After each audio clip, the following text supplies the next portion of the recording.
اهلا ومرحبا بكم اصدقائي الاعزاء زوار قناه على القهوه وموقع مكتوبه الكرام. موضوعنا النهارده يكون عن تحميل تطبيق الفريد هوم سيكيورتي كاميرا.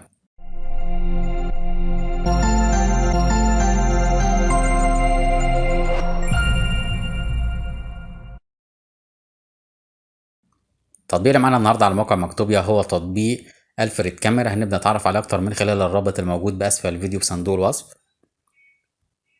زي ما احنا شايفين ده الموضوع الخاص بتحميل برنامج الفريد كاميرا على موقع مكتوبيا، وطبعا اولى الخصائص اللي بنهتم بيها على الموقع ان احنا نقدم لكم كل ما هو جديد ومجاني من تطبيقات والعاب. التطبيق اللي معانا النهارده بيشتغل على الهواتف المحموله سواء بنظام تشغيل اندرويد ده او الاي او اس لهواتف الايفون. والبرنامج ده يعتبر من البرامج الهامة جدا لو انت عاوز تعمل كاميرا مراقبة في البيت عندك، وطبعا مش قادر تشتري كاميرا ولكن عندك موبايل تاني مش بتستخدمه. هتبدأ تستخدم الموبايل ده ككاميرا، تبدأ تثبتها داخل المنزل على المكان اللي انت عاوز تراقبه، وتقدر من خلال الموبايل التاني او جهاز كمبيوتر تقدر انت تدخل عليه وتشوف ايه اللي بيحصل داخل المنزل بتاعك. طبعا هو الموبايل ما بقاش شغال 24 ساعة كحفظ الصورة، ولكن البرنامج تقدر انت تشغل فيه بعض الخصائص المميزة. اول حاجة اللي هو مستشعر حركة، بيبدأ ان البرنامج يشتغل او الكاميرا تتفتح اول ما يبقى فيه حركة قدام الكاميرا. عشان كده طبعا من الافضل ان انت تحطها بعيد عن مكان مثلا فيه مروحة او فيه شجر، بحيث ان الحركة بتاعتها هتخلي البرنامج شغال على طول ويبدأ يسجل. لكن لو في حركة في مكان مثلا حاططه قدام باب وبدأ يبقى الباب ده يتفتح او اي حاجة زي كده، هتلاقي البرنامج اشتغل على طول اوتوماتيك، وبدأ كمان يديلك اشعار على الجهاز التاني او على الايميل بتاعك ان في حد في حركة قدام الكاميرا. بتبدأ ان انت تدخل وتشوف ايه اللي بيحصل، وتقدر ان انت كمان تسجل بعض اللقطات او بعض المشاهد اللي تبدأ تتحفظ على الاكونت بتاعك، بحيث ان انت بعد كده تقدر تشوفها مرة تانية.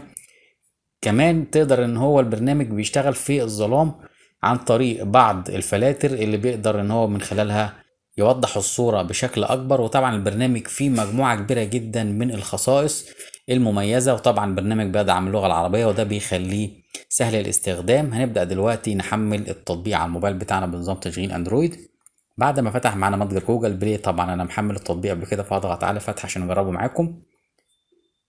زي ما احنا شايفين التطبيق هيبدأ يفتح معانا. طبعا هو بيحتاج انترنت. اول حاجة زي ما احنا شايفين دلوقتي بيبدأ ان هو يبعت او يقول لك ان انت تفتح الجهاز التاني وتبدأ تعمل اقتران معاه. طبعا هو البرنامج في الاول بيطلب منك ان انت تسجل الدخول عن طريق حسابك على الجيميل او حساب جوجل، او انت تسجل حساب جديد عن طريق الايميل بحيث انت تقدر تدخل بيه بعد كده علشان يبقى الجهازين مربوطين بايميل واحد. وتقدر كمان انت تعمل اضافة لشخصيات تانية او احد من اصدقائك او من افراد العيلة علشان يشوفوا الكاميرا دي كمان ويطمنوا في كل وقت. وتقدر انت تربط اكتر من كاميرا على البرنامج. زي ما احنا شايفين دلوقتي مثلا ده انا الوضع اللي موجود دلوقتي العارض اللي انا بعرض الحاجات اللي بيسجلها او الكاميرا المقابلة. وفي عندك هنا الكاميرا تقدر انت تحول ما بين الموبايل بتاعك ما بين كعارض او كاميرا من خلال ال- الخيار ده زي ما احنا شايفين. تاني حاجة هنا الاستكشاف، هتلاقي فيها بعض الخصائص اللي موجودة داخل البرنامج هيبقى كاتبها لك.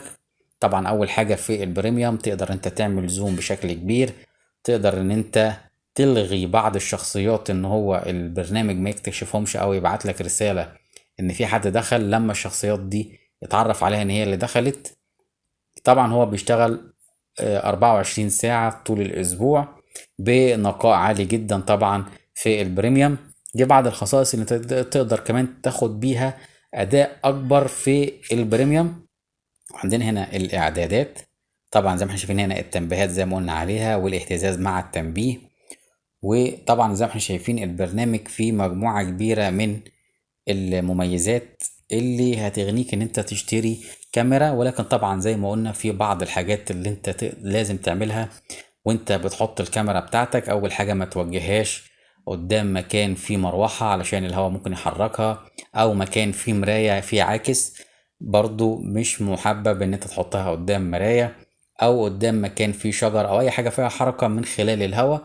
الاخص ان انت لو مفضل انت تحطها قدام المكان اللي انت عاوز آه، تشوفه ويكون مثلا بينك وبين العنصر ده مثلا من متر ل2 متر. يعني لو هحطها على باب الرئيسي بتاع منزل، هيبقى تثبت الكاميرا بتاع الموبايل في مسافة بين متر واتنين متر بحد أقصى عشان تجيب صورة جيدة جدا.